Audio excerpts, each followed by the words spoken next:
नमस्कार, आप देख रहे हैं मुद्दा और मैं हूं आपके साथ चंद्रशेखर त्रिशूल। मथुरा जन्मभूमि केस में इलाहाबाद हाईकोर्ट ने बड़ा फैसला सुनाया है। कोर्ट ने वाराणसी के ज्ञानवापी मामले की तरह यहां भी वीडियोग्राफी सर्वे कराने का आदेश दिया है।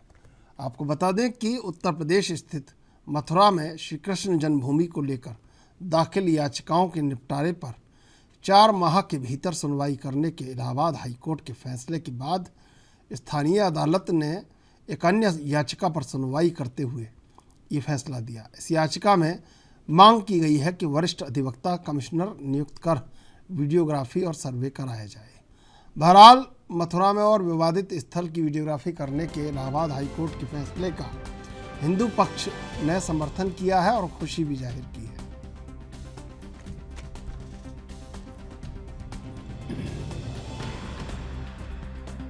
अब ऐसे में ये देखना होगा कि क्या ज्ञानव्यापी के बाद श्री कृष्ण जन्मभूमि में जो वीडियोग्राफी होती है तो आखिर क्या तथ्य निकल के सामने आते हैं, और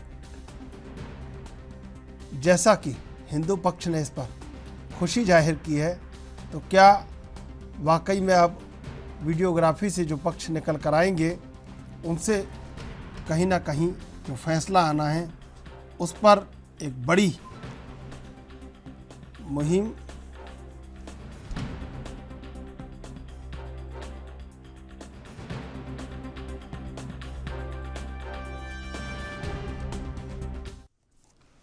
और इसी मुद्दे पर चर्चा करेंगे। 2 मेहमान हमारे साथ जुड़े हुए हैं। पल्लव शर्मा अधिवक्ता, आनंद त्रिपाठी राजनीतिक विश्लेषक, वरिष्ठ पत्रकार। आनंद त्रिपाठी जी, आपका स्वागत है एनबी न्यूज पर। आनंद जी, ये जो आज फैसला आया है इसको कैसे देखते हैं, और इस फैसले से क्या आगे जो श्री कृष्ण जन्मभूमि का मामला है उसमें क्या सहायता इसमें मिलने वाली है? देखिए, इस फैसले को एक परिप्रेक्ष्य में देखने का प्रयास करना चाहिए।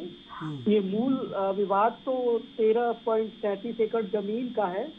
उस विवाद में काफी पुराना समय से विवाद है, जिससे 1966 या 68 में एक समझौता भी हो चुका है, जिसके तहत वर्तमान जन्मभूमि का वो मंदिर का निर्माण हुआ था।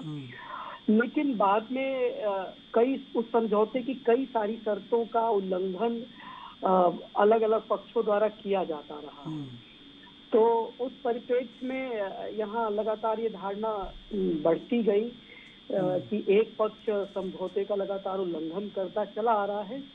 तो उस परिप्रेक्ष्य में देखा जाए तो ये है कि जो दावों का निपटारा है उसकी समाप्ति के लिए ये एक ढंग से आवश्यक है कि नए सिरे से इस पूरे मसले को देखा जाए, और जो चीजें पर्दे के पीछे हैं अगर वो सामने आ सके तो अच्छी बात है। और ये फैसला जो कोर्ट कमिश्नर नियुक्त करके वीडियो सर्वे कराने की बात आई है, तो मुझे लगता है इससे हो सकता है पूरे मसले पर रोशनी मिल सके। बीजेपी लगातार कहती रही ज्ञानव्यापी वाले मामले को लेकर भी और जन्मभूमि वाले मामले को लेकर भी, और आप देखेंगे उत्तर प्रदेश के चुनाव में पूरी तरह से बीजेपी ने इसको अपने एजेंडे में रखा था जी।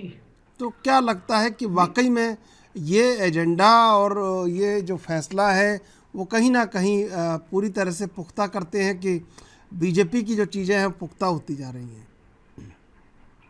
हाँ, नहीं, ये आप हम कह सकते हैं कि बीजेपी के जो कोर इश्यूज हैं उसमें उसे जनता से तो जो सहयोग मिल ही रहा है, कोर्ट में भी उन मुद्दों के पक्ष में चीजें तय हो रही हैं। लेकिन इसका ये मतलब नहीं कि ये कहे कि बीजेपी ने कोर्ट को कहीं से मैनिपुलेट कर लिया है या प्रभावित कर लिया है, या सरकार हो या बीजेपी हो। मैं ऐसा नहीं मानता।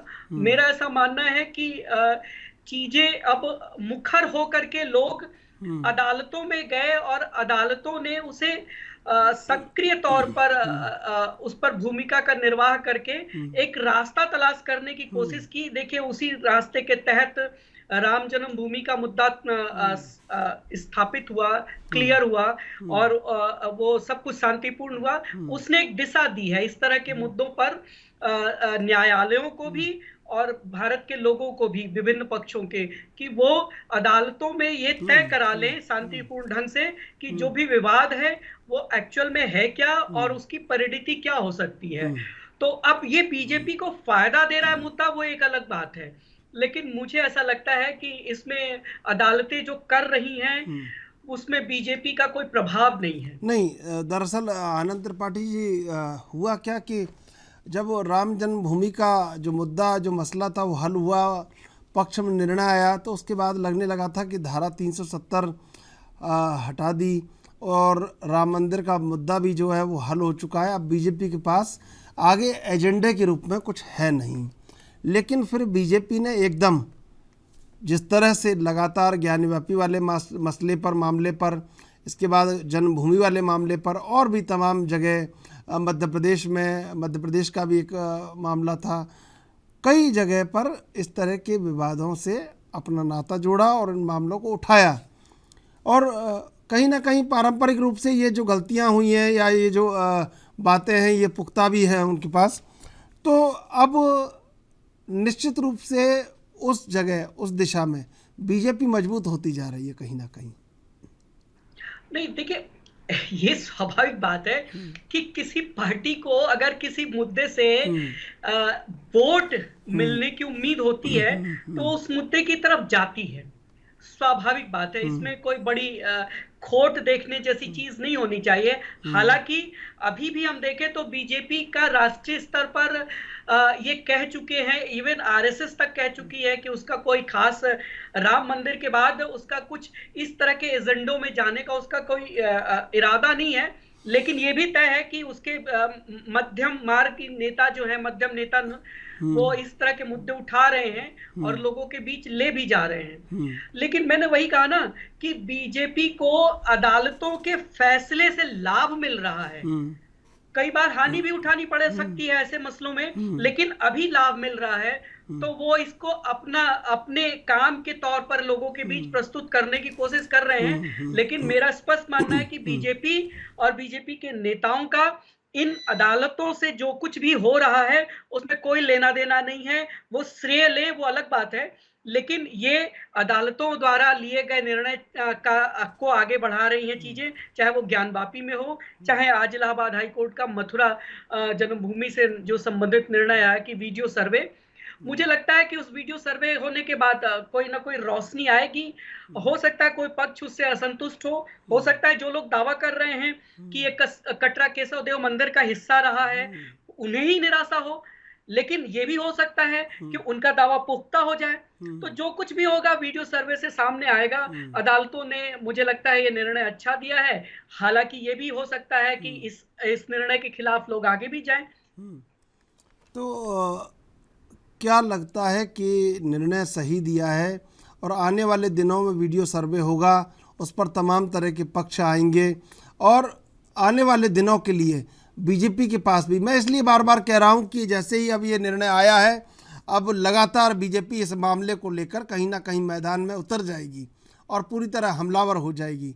और उसमें से भी 2-4 मुद्दे और निकल के आ जाएंगे, उसमें से भी कहीं मध्य प्रदेश, हैदराबाद, तमिलनाडु, कहाँ से तमाम चीज़ें निकल के सामने आ जाएंगी। तो वही मैं ये कह रहा हूँ कि फ़ायदा बीजेपी को हो या ना हो, लेकिन वो अपना फ़ायदा निकाल लेती है।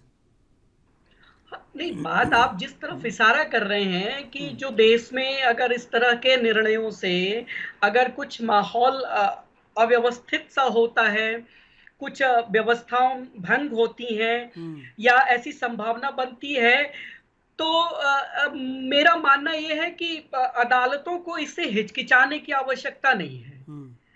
वो अगर एक निर्णय ये भी दे दें कि राजनीतिक दल इस चीज से राजनीतिक लाभ लेने की कोशिश ना करें, अदालतें टिप्पणी कर सकती हैं, कोई बड़ी बात नहीं है, अदालतों को अधिकार है। अदालतों ने बहुत सारी टिप्पणियां की हुई हैं अतीत में, तो वो ये भी कर सकती हैं। लेकिन मेरा ऐसा मानना है कि अदालतों में जो मसले गए हैं वो पूर्ण रूप से न्यायिक हैं और पिटीशन के आधार पर, उपस्थित वाद के आधार पर, साक्ष्यों के आधार पर अदालतें किसी निर्णय या किसी परिस्थिति तक पहुंचने का प्रयास कर रही हैं। इससे किसी पार्टी को, मुझे लगता है, फायदा मिले वो अदालतों का विषय नहीं है। जी बिल्कुल।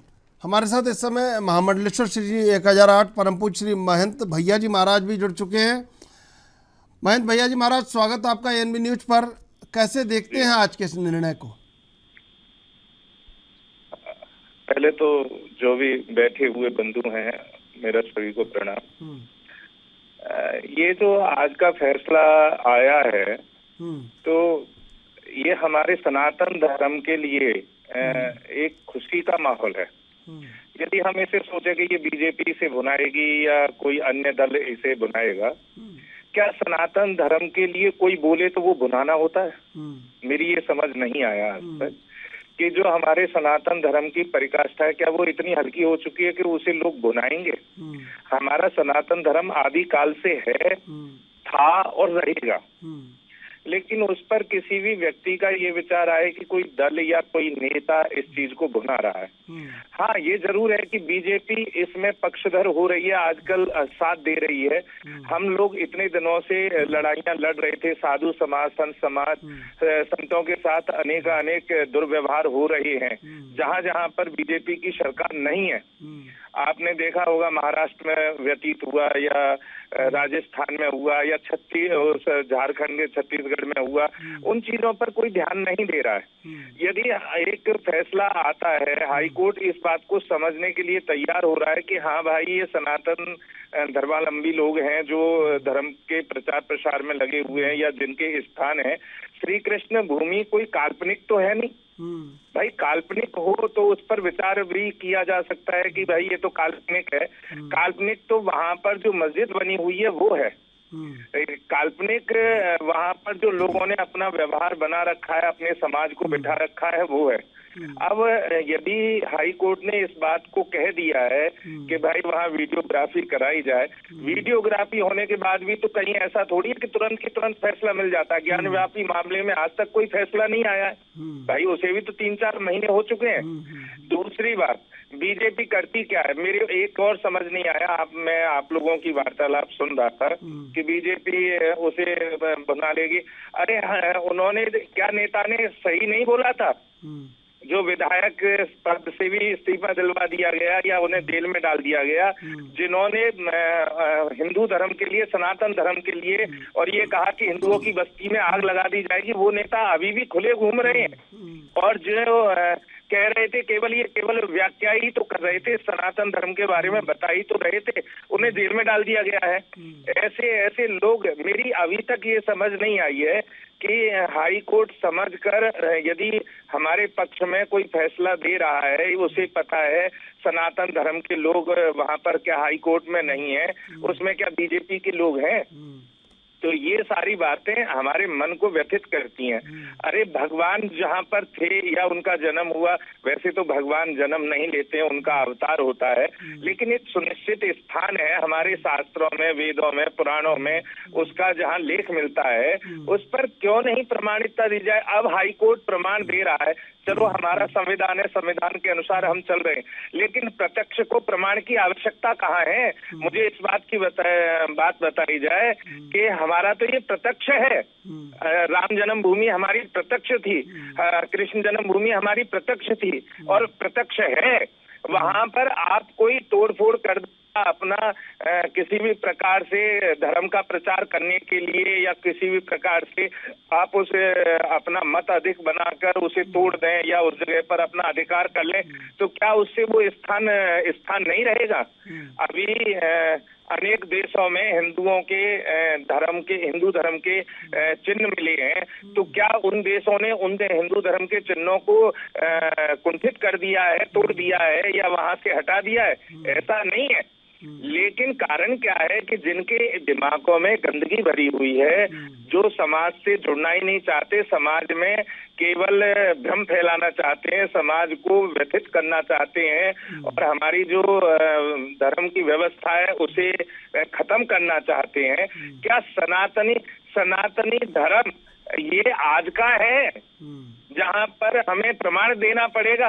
अरे चलो ठीक है, भगवान की कृपा हो रही है क्योंकि संविधान के दायरे में सब कुछ होना चाहिए, हम उस बात को भी स्वीकार कर रहे हैं। तो संविधान के दायरे में केवल सनातन धर्म पर ही कुठारघात होगा, अन्य किसी धर्म पर नहीं होगा। यानी जो वर्षों का नहीं है, जो कि करोड़ों, दे तो दिया ना करोड़ों महाराज, दे तो दिया ना, 3 तलाक पर फैसला दिया ना सरकार ने, किया ना उस पर कि 3 तलाक पर भी तो दिया। इस बार मैं सरकार के प्रतिपक्ष में नहीं हूँ, मैं सरकार के प्रतिपक्ष में चलिए मैं आऊंगा आपके पास। आनंद जी देखिए, भैया जी महाराज कह रहे हैं कि बीजेपी बीजेपी बीजेपी, बार बार बीजेपी का नाम आता है। नाम आएगा, राजनीतिक, अगर धर्म का राजनीतिक इस्तेमाल होगा तो नाम जरूर आएगा। क्या धर्म का राजनीतिक, राजीव गांधी ने राम मंदिर का ताला खुलवाया था, उन्होंने तो उस समय धर्म का इस्तेमाल नहीं किया, लेकिन बीजेपी ने किया तो नाम आ रहा है। तो इसमें क्या बुराई है अगर धर्म का इस्तेमाल किया है और नाम आता है तो? आनंद त्रिपाठी जी। देखिए, मैं इसको ऐसे देखूंगा कि राजीव जी जब प्रधानमंत्री थे तो उन्होंने जब साहबानो मसले में सुप्रीम कोर्ट का फैसला संसद में, लोकसभा और राज्यसभा के बहुमत के बल पर बदलवाया था, उसके पैरेलल हिंदुओं को खुश करने के लिए उन्होंने राम जन्मभूमि का जो ताला खोला, उसके अगेंस्ट सरकार उच्च स्तर पर न्यायालयों में नहीं गई। ठीक है, उस वक्त कांग्रेस की राज्य में भी सरकार थी, वीर बहादुर सिंह मुख्यमंत्री हुआ करते थे और राजीव जी तो केंद्र में प्रधानमंत्री थे। तो वो उस चीज को बैलेंस करने की कोशिश कर रहे थे। नहीं आनंद त्रिपाठी जी देखिए, मैं बीच में आपको टोकना नहीं चाह रहा था, लेकिन ऐसे तो मैं आपको रेफरेंस देना चाहूंगा कि जब राम सेतु की बात आई थी तो जहाजरानी मंत्री थे शत्रुघ्न सिन्हा, उन्होंने भी लिख के दिया था हलफनामा कोर्ट में कि वहां कोई राम सेतु था ही नहीं। इसको कैसे समझे? अटल बिहारी वाजपेयी की सरकार थी, तब तो पूरी तरह धार्मिक और सनातनी और हिंदूवादी सरकार थी बीजेपी की, तब इस मामले पर भी चर्चा होनी चाहिए। तो मैं तो इस पे आप करिए चर्चा ना, मैं तो वो कह रहा हूँ ना, जो राजीव की बात आई कि राजीव ने नहीं भुनाया, राजीव ने तो भुनाया उसको, मेरा अपना मत है, आपका मत इससे अलग हो सकता है, इसमें कोई बड़ी बात नहीं है, लेकिन मेरा अपना यही मत है कि राजीव ने इसी चीज को काउंटर किया, एक फैसले से दूसरे फैसले को काउंटर किया, बैलेंस करने की कोशिश की। तो ये स्थितियां हैं कि जो कि मैं बीजेपी का पक्ष नहीं ले रहा हूँ, नहीं कांग्रेस का पक्ष, मेरा मतलब दूसरा है। मैं उसके बराबर का एक संदर्भ आपको जानकारी में ला रहा था, मेरा भी कोई ऐसा मंतव्य नहीं था आपसे जी। हाँ नहीं, मैं तो जी, आपकी बात सही है, हो सकती है, मैं इस तथ्य को देखूंगा, ठीक है, लेकिन जो आज का संदर्भ है, बीजेपी को इस फैसलों से लाभ मिलेगा या बीजेपी इनको भुनाएगी, मेरा एक जो राजनीति की मेरी जो समझ है वो यही है कि बीजेपी पिछले 1986 से इस तरफ चल पड़ी है कि वो हिंदुओं के उन मसलों को जो अब तक दबे हुए थे या उन भावनाओं को जो दबी हुई थी, उसको वो बाहर ला करके राजनीतिक रूप से अपने को आगे बढ़ाने के लिए उसका इस्तेमाल करेगी। ये तो 1986 से बीजेपी चल पड़ी है उस तरफ, और बीच में कहीं रुकी नहीं है। उनके बड़े नेता चाहे कुछ भी कहें, बीजेपी उधर रुकी नहीं, तो इसमें तो कोई संदेह की बात नहीं है। अब मैं ये कहूं कि बीजेपी इसे गलत कर रही है या सही कर रही है, ये विषय बहस का हो सकता है, या दूसरी पार्टियां ऐसा क्यों नहीं की, कांग्रेस ने ऐसा नहीं किया या अभी नहीं कर रही है, तो कांग्रेस भी उस तरफ जाने की कोशिश की। राहुल गांधी बार बार सॉफ्ट हिंदुत्व की बात करते रहे, उधर जाते रहे, कोशिश करते रहे, लेकिन वो एक निर्णय पर नहीं पहुंच पाए, वो बीच में फंसे रहे, वो दोनों तरफ रहना चाहते थे। भाजपा ने एक तरफ रास्ता चुन लिया, तो वो उनकी अपनी समझदारी है या ना समझी है, वो वक्त तय करेगा। अभी तो उनका फायदा मिल रहा है उसको निश्चित तौर पर। तो भैया जी महाराज, कहीं ना कहीं जैसा कि आनंद त्रिपाठी जी कह रहे थे, बीजेपी के एजेंडे में सांस्कृतिक विस्तारवाद भी है और बीजेपी पूरी तरह सांस्कृतिक विस्तारवाद में लगी है, तो निश्चित रूप से फ़ायदा भी बीजेपी को ही होना है। लेकिन इसके जरिए जो मामले बहुत लंबे समय से लंबित थे, उनमें अब गति आ गई है, यही आपको लगता है? भैया, हमें जो लगता है वो ये है कि बीजेपी चलो हिंदू धर्म, सनातन धर्म को पकड़ रही है। अभी आनंद त्रिपाठी जी जो बोल रहे थे कि कांग्रेस ने लाभ नहीं उठाया। कांग्रेस ने लाभ कब नहीं उठाया? नहीं, उन्होंने तो कहा लाभ उठाया, उन्होंने तो कहा लाभ उठाया, मुसलमानों को हमेशा आगे किया है। आप ना अपने संविधान में देखें, हिंदू धर्म को 2 नंबर का, हिंदू व्यक्ति को 2 नंबर का व्यक्ति बनाया गया है, जबकि मुसलमान है या क्रिश्चियन है या अन्य मुसलमानों को 1 नंबर का बनाया गया है। हिंदुओं का जो चढ़ावा आता है वो सब क्रिश्चियन के वो बनाने में और मुसलमानों की मस्जिदों के लिए दिया जाएगा। तो ये कहाँ का न्याय है, मुझे ये बता दीजिए। जब से कांग्रेस की सरकार नहीं थी क्या, और वहां पर जो हिंदू है वो 2 नंबर का व्यक्ति माना गया है और मुसलमान को 1 नंबर का व्यक्ति माना गया है। तो क्या उसने उस बात का फायदा नहीं उठाया? आज कोई सरकार यदि हमारे पक्ष में बोल रही है या हिंदुओं के बारे में, सनातन धर्म के बारे में और खुलकर बोल रही है, मैं तो ये कह रहा हूँ कि वो खुलकर बोल रहे हैं, तो इसमें कौन सा अपराध कर रहे हैं? क्या वो हिंदू नहीं है? क्या कोई व्यक्ति अपने धर्म को बचाने के लिए आगे नहीं बढ़ता है? ऐसा आप चलो ठीक है कि वो सरकार में है, लेकिन उनका धर्म तो हिंदू है ना, वो धर्म से तो जुड़े हुए हैं। धर्मो रक्षति रक्षता, जो धर्म से धर्म की रक्षा करता है, धर्म उसकी रक्षा करता है, ये हमारा शास्त्र कहता है। जब हमारा शास्त्र इस बात को कहता है तो वो कौन सा गलत कार्य कर रहे हैं? आज हम उनका जो धर्म है वो सनातन धर्म से है, हिंदू धर्म से है, और हिंदू धर्म से यदि वो अपने धर्म के लिए कोई कार्य कर भी रहे हैं, मैं तो कह रहा हूँ आपकी वाणी को मैं सत्य मान लेता हूँ कि वो भुना रहे हैं। चलो भुना भी रहे हैं, नहीं भुना ही रहे हैं, और क्या सबका साथ सबका विकास फिर नहीं कहना चाहिए ना उनको? क्यों नहीं कहना चाहिए? सर्वधर्म समभाव की बात नहीं करनी चाहिए ना उनको? आप मुझे एक पक्षी बात करनी चाहिए उनको? नहीं, मैं आपको ये बताना चाहता हूँ, जहाँ वो अब गेहूं मिला तो किसको, क्या किसी मुसलमान को नहीं मिला या ईसाई को नहीं मिला या जैन को नहीं मिला या बौद्ध को नहीं मिला? सब गरीबों को एक जैसा मिला है। जो भी हमारी केंद्र की, मैं एक बार सुनिए, केंद्र की कोई भी लाभार्थ योजना होती है तो क्या वो सबको बराबर नहीं मिल रही है? तो विकास के मतलब में जो केंद्र से योजनाएं होती हैं वो सबके लिए बराबर है। क्या हमारे हिंदुओं के जो मंदिर हैं वो तोड़ दिए जाए और उन पर यदि कोई कार्य किया जाए या बोला जाए तो उसमें सबका साथ सबका विकास नहीं हुआ? मुझे इस बात का जवाब दीजिए। अभी तक भी नहीं टूट रहे थे, अभी तक भी व्यवस्थाएं कायम थी भैया जी महाराज, अभी तक भी व्यवस्थाएं कायम थी। नहीं, क्या व्यवस्थाएं कायम थी? सारी व्यवस्थाएं कायम थी, तब से भी देश चल ही रहा था। नहीं, देश को चलने में कोई प्रॉब्लम नहीं है, देश तो चल रहा है। चलिए अब ये बताइए आप तो कि अब ये जो फैसला आया है इसके आगे और क्या चाहेंगे? आपको क्या लगता है कि क्या और होना चाहिए? देखो, हमारे 3 स्थान हैं और तीनों स्थान हमारे मुख्य रूप से हमारे पास होने चाहिए। हमारी व्यवस्थाएं ये है, हमें ना कोई और चाहिए। हमारा अयोध्या जी हो चुका है, मथुरा और काशी शेष है। हमारे मथुरा और काशी हम लोगों के पास होना चाहिए, जो हमारा सनातन धर्म जहाँ से जुड़ा हुआ है, हमारी आस्था जुड़ी हुई है, और आक्रमणकारियों ने आकर अपना अपना वजूद स्थापित किया, हम उसे नहीं चाहते। हमारे प्रभु जी हैं तो हैं, बस जिस प्रकार से और हमारे तो बुत रखे हैं इन्होंने, ये तो बुत के जहाँ बुत रखे होते हैं वहाँ पूजा नहीं करते, नमाज नहीं करते, तो फिर क्यों कर रहे हैं? किस लिए कर रहे हैं?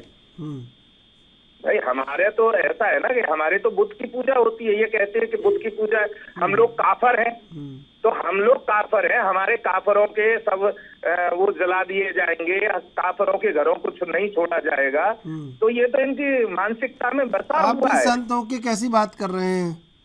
आपको भी संभाव की बात करनी चाहिए। नहीं, संभाव की बात है, लेकिन संभाव की बात में ये थोड़ी है कि आप कुछ भी बोल सकते हैं, उन्हें सब कुछ बोलने की आजादी है। यहाँ कोई कुछ भी नहीं बोल रहा है ना, आप बोल रहे हैं घर जला दिए जाएंगे, यहाँ तो कोई कुछ इस तरह की बात ही नहीं हुई है। अभी कल आप उनके एक विधायक का, हैदराबाद के विधायक का आपने वो नहीं सुना है? आप तो न्यूज चैनल पर हैं, उन्होंने क्या बोला नहीं है? उसके बाद भी दोबारा में भी बोला है कि हिंदू वस्तुओं को जला दिया जाएगा। आपने क्या उस पर नोट नहीं किया?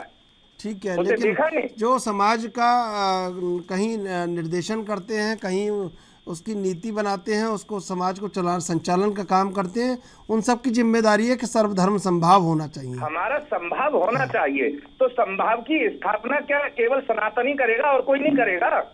नहीं, सबको करनी चाहिए भाई, सबको करनी चाहिए, ये कहो ना आप, इस बात को माने सबको कि हम सबका कर्तव्य है, हम सबको संभाव से रहना है तो रहना है। तो हम एक देश में रहते हैं, हमारी एक व्यवस्था है, हमारा एक संविधान है, तो संविधान के दायरे में रहकर यदि सारे जने कार्य करें तो उचित होगा ना। चलिए ठीक है भैया जी। महाराज अनंत त्रिपाठी जी, आप दोनों का धन्यवाद डिबेट में जुड़ने के लिए। दरअसल अब आने वाले दिनों में यही राजनीतिक मुद्दा बनेगा और बीजेपी इसको कैसे भुनाएगी, कैसे इस पर बहस लगातार लंबी होगी, ये देखना होगा। बहरहाल देश विदेश की ताज़ा तरीन खबरों के लिए आप देखते रहिए ANB न्यूज।